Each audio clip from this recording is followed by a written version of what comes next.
Hi everybody, welcome to our second Music Junkie mini training. I am excited today. It's going to be completely different than last time. I'm going to be showing you my favorite hacks for music theory. So we're going to keep it pretty basic this time, but this is like one of my favorite little tricks for being able to figure out chords for everything and really being able to break this down for beginner learners. So without any hesitation, we're going to start with some of this is you're going to be seeing me, and for some of it you're going to be seeing what I'm writing on a piece of paper, because I feel like a visual is just really helpful. So to start, in the key of C, so a key of C means the tonal center of a song. So the key is what notes make up a certain set of intervals to create a certain scale that a song is based off of. So in the key of C major means that the notes are C, D, E, F, G, A, B, and C. There are no sharp notes, there are no flat notes. It is only like on a piano or a keyboard, those notes are only the white notes. So in the key of C major, there are no what we call accidentals, which is flats and sharps. To figure out what chords you would play in the key of C, I'm going to show you this really neat hack. So here we go.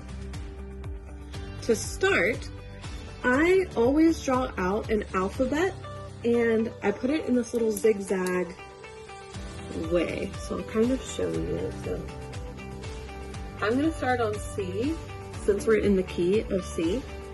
So C, D, E, F, G, A, B, C. So C, these are the notes in your scale. I'm going to go a little bit past C and you'll see why here in just a second.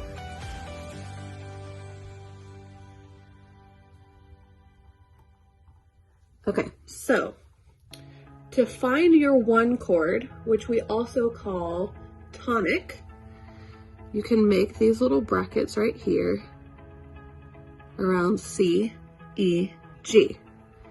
And that's going to be your one chord. This is going to be the chord that you most likely hear the most often in a C major song. And that's because it's the tonal center, and this is the strongest chord in that key.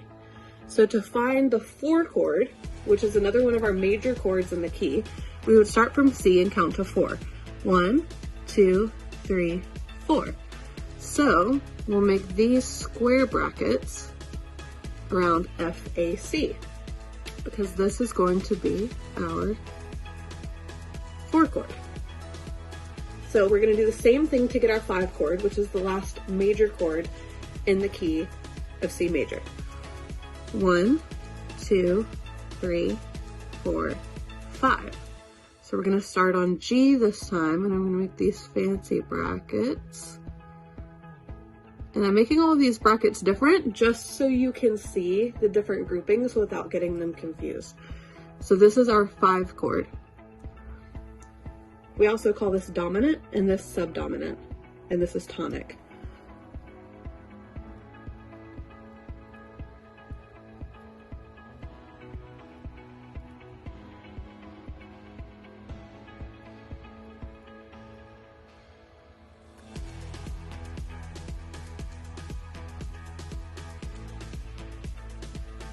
So this works for more than just the major chords. You can do this with any of the chords in this key.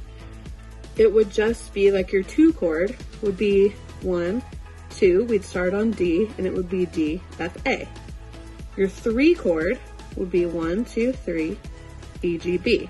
So you see how this kind of works. And then if we want to add the 7th, it makes it really easy because we can just tack on one of these. So like a 5, 7 chord would have a G, B, D with the addition of an F. So we would add one more, which in this case is F. Now, just to make sure you're super clear on this, I'm going to do it with one different key signature. So just to keep it pretty simple, I'm going to move to the key of G. So I'm going to scoot all of this up. So in the key of G, we're going to start with G. And we'll come down here. A, B, C, D, E, F, G, A, B. So in any key other than C major, you're going to have one or more accidentals. And remember, we talked about an accidental is either a sharp or a flat. In the key of G, we have one sharp, and that sharp is F sharp. So every time we play F in the key of G, we're not going to play F natural, we'll play F sharp. On the piano, what that means is that you would move up to the nearest black key. So on the piano, pardon my drawing, this is our short little mock piano. Here are our black keys.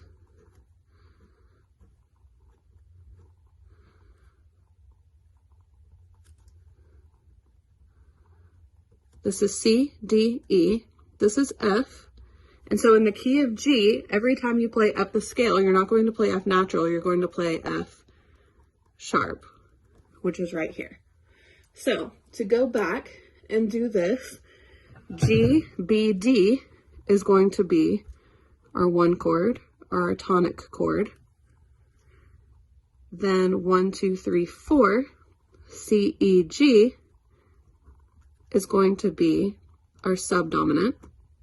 And 1, 2, 3, 4, 5, D, F, A, which is actually, I said that wrong, D, F sharp, A, there's a completely different combination, is going to be our dominant chord.